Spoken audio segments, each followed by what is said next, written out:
All right, which is your injured wrist?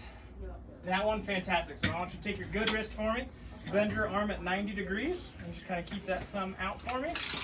The way I like to measure is kind of get this across and go under the bicep at that 90 degrees.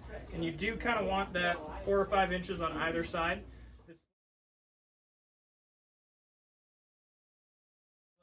You can always make it smaller, you can never add more length. So you are going to be a 50. We're measuring out, we're going to use 4-inch for most of these splints, unless somebody is small. Very dainty wrists. So for the reverse Sugartong, there's 2 things that I always like to prep. With the version where we kind of wrap it up onto the bicep, helps keep that elbow a little bit more locked, creates a much cleaner corner in the elbow. It's very important that you actually kind of round off the ends here a little bit. So you just kind of make that popsicle stick end, because when you're thinking about it, as this kind of wraps around the back side of the arm and up, you're going to end up with a really sharp point up and really sharp point out. And so if you can just kind of round that off like a popsicle stick, it ends up sitting a whole lot better and is a whole lot more comfortable for the patient.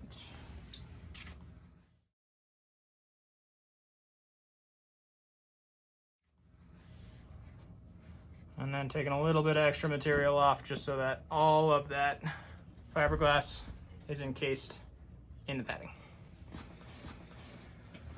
Find your halfway point.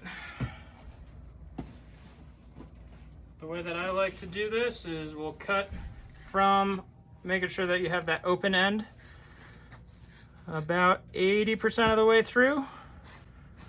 And then I open up the middle here. And what I like to do is we're kind of shooting for a U. So no more than about 1 inch wide, just a nice little U, and try to get it up as high as you can, leaving really only about that like 5 or 10% of that cut.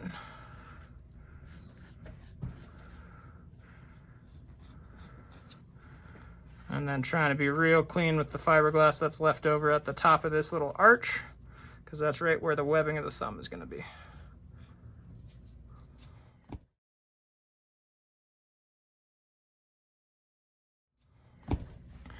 And because we made that slit a little bit smaller, again, all of the fiberglass is contained within the padding. Makes it an awful lot more comfortable for the patient. Biggest trick with these is make sure that you actually put it on yourself and take a look in there. You can see how there's no fiberglass that's going to be kind of getting into the webbing of the thumb. So this one would be good to go as is. Another common practice with these is I do like to sometimes take just a quick little piece of 4-inch, fold it over, and while that patient is hanging, I'll actually just place this in the webbing of their thumb right there, just to again make this a little bit more comfortable, especially if this patient is, traveling out of state. And again, we're just trying to protect the webbing of the thumb from the potential issue of some fiberglass in there. We're about to see a couple of advantages of the reverse Sugartong splint here. The first is that as Mark applies it and hangs it over his arm, it's going to drape with gravity and not fall off, so it takes less assistance to keep it on there. The second is as he wraps it under the elbow and up the bicep, you're really going to see how that's going to help lock in the arm where you don't get pronation and supination, and it takes out flexion and extension better than the regular Sugartong does as well. Ultimately, what we're going to end up doing is this is going to wrap around and then kind of up the forearm or up the bicep, and same deal over here, up the bicep. And what that does is it creates, again, that much cleaner corner here in the elbow so that you don't have any kind of sharp edges. It really captures that elbow a whole lot better.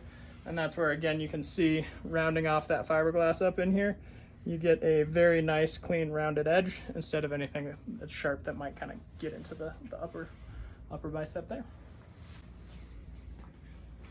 So once it's all cut and ready, I like to have all my things ready. Obviously, the docs and the residents are going to be doing an awful lot of pulling on this. For the reverse Sugartong, I generally find 2 2-inch and 4 4-inch is the jam. And then, because obviously we don't want anything if we are doing a post-op x-ray, we take all the metal off and use tape. I like to get a piece of tape on every single piece of ACE so that it doesn't kind of unravel from within. And then a couple, 2 or 3 on the very last piece.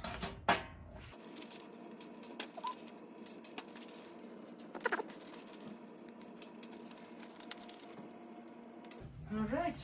If this is going to be sitting out for more than about 5 minutes in free air, it is a good idea to get that either back into the sleeve, which can be tricky, or just in a big plastic bag just so that it doesn't kind of harden up on you while you're waiting. So with the water, depending on the temperature of water that you use and the amount of water that you use is going to dictate how quickly this forms up. In general, I kind of like to do a loose zigzag throughout. Make sure that you're only doing it on one side so that you don't have a bunch of wet cast padding against the patient. So make sure that it's the outside that you're actually wetting. So again, I like to keep everything kind of folded in half. And then timing wise, try to leave it long enough that you get that nice good line, but you're not absolutely soaking this thing. And then again, this way, outside is outside, the inside stays nice and dry. Just give it a good little squeeze, kind of gets that water from the outside on in. Wet's on the outside, patient goes on the inside. So, like I was saying, a little bit of cast padding right in that webbing of the thumb is always handy. And I'll lay this on over. And that's where I'm gonna have to raise you up.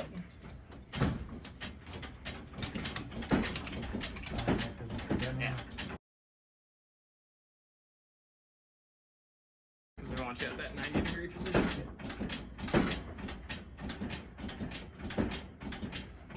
So generally, I like to kind of start up here, but we're gonna try to leave that for the docs for that ultrasound. The biggest thing with this is you don't want to pull a ton of pressure on this, because as we actually tighten down the ACE wrap, if you have too much tension on this, you're actually going to pull their hand and their wrist into the wrong spot. So when we're kind of initially placing this and wrapping this around the bicep, what we're really trying to do is just kind of have it pretty loose and make sure again that you're not pulling any of that downward tension, because as we tighten this up, it's naturally going to kind of pull it down a little bit. So trying to leave that window, and Doc, where you need it, like right over that snuff box? Probably from here to here. Okay. So the first ACE wrap is kind of just to get things placed. Normally you have a few extra hands that aren't the patient's to make it a little bit easier, but this is again just to kind of get this loosely in the right spot. We're going to clean this up and make it look real pretty later. Like I said, I like to have a strip of tape on every piece, and then I'll sneak one up top here and try to leave that space for the doc. So what we're trying to accomplish here is just to have enough of a window to get an ultrasound probe into that after this is placed, so that we can confirm that the reduction is held while this is on, or to put more pressure on it to get the reduction back. So I would say, especially with that kind of end goal in mind, doing 1 2-inch up top, 1 4-inch down low, just so that we kind of have, again, that general shape. At this point, you can feel the cast is actually starting to firm up, but we still have that good view for the ultrasound. Do you want to just grab the probe?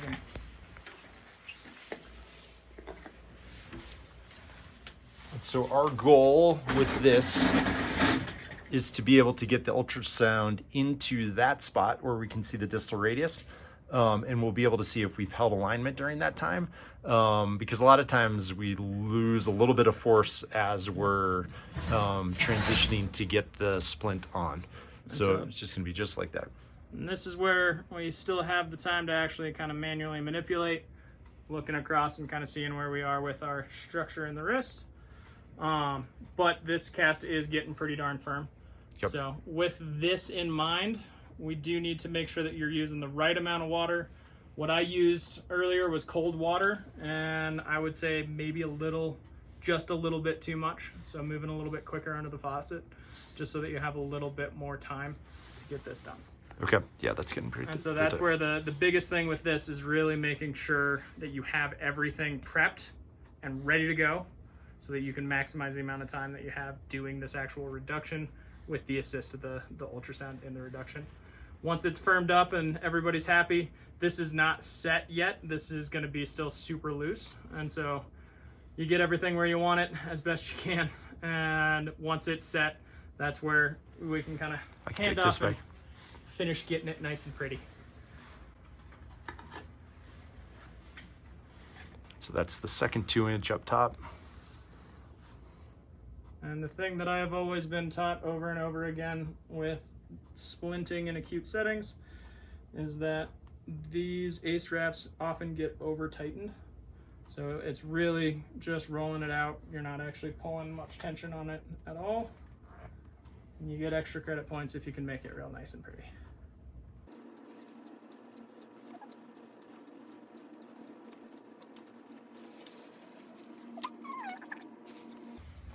Oh, see, I lost a couple extra credit points. Left a tiny little bit open. So that's why you always have extra materials ready to go so that you can do that. At this point, we lay this across on a pillow for the patient, let it dry. Should be fully set up in about 5 more minutes or so. The biggest thing with that wrap up around the top, as opposed to just the kind of more traditional reverse Sugartong where you just see it overlapped on either side, you end up with this really clunky corner of fiberglass. And so this way, because it's actually kind of wrapping and going up, has a tendency to make this corner a whole lot cleaner. And then you don't just have this open hole for that elbow to kind of rest on things. It's actually contained. And then it does actually provide a whole lot more stability up here.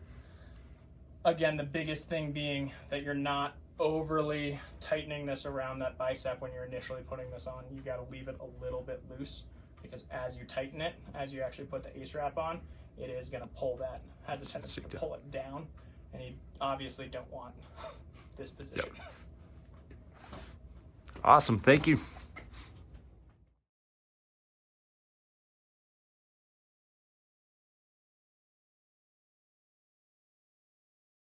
All right, so we're going to talk a little bit about molding this. So go ahead and bring it here. So when we're doing the mold, most of the time the fracture is going to be dorsally angulated, where it's going to come back towards me right now. And so what we have to do is we have to put a mold on to support that. That is going to include pressure above the fracture location, a second point of pressure below it, and then you need a third point of pressure. This is the 3-point mold that keeps your elbow from moving when I'm putting pressure on it. So you can bring your knee up like this to give that third point, and then these two are just pushing together like this. We don't want to go to where the wrist is in flexion. We really just want to get right on top of the fracture and then push across, so we're pushing directly on those. This is another key point that we've alluded to a couple times. We do not want to bring the wrist into flexion. You can cause some damage to the median nerve if you do that, which runs through the carpal tunnel. If you flex the wrist, you're not putting pressure on the distal radius, you're just moving the wrist joint. We want to put pressure on the bones there, push the distal radius forward, which is not moving the wrist joint itself. We're just pushing on the bones and trying to keep the wrist itself relatively neutral. Another way to do this that's probably actually a little bit easier is to have your knee underneath the radius, where on the volar side. On the dorsal side, I'm going to be right above the fracture line, pushing it back down to try to support it. And then my third point is right there. So I can get a lot of pressure on this and just mold in those 3 points right next to each other. And this is easier to hold over time. The other one's trickier. So those are our 3 points. So 1, 2 coming back up, and then 3 here pushing down.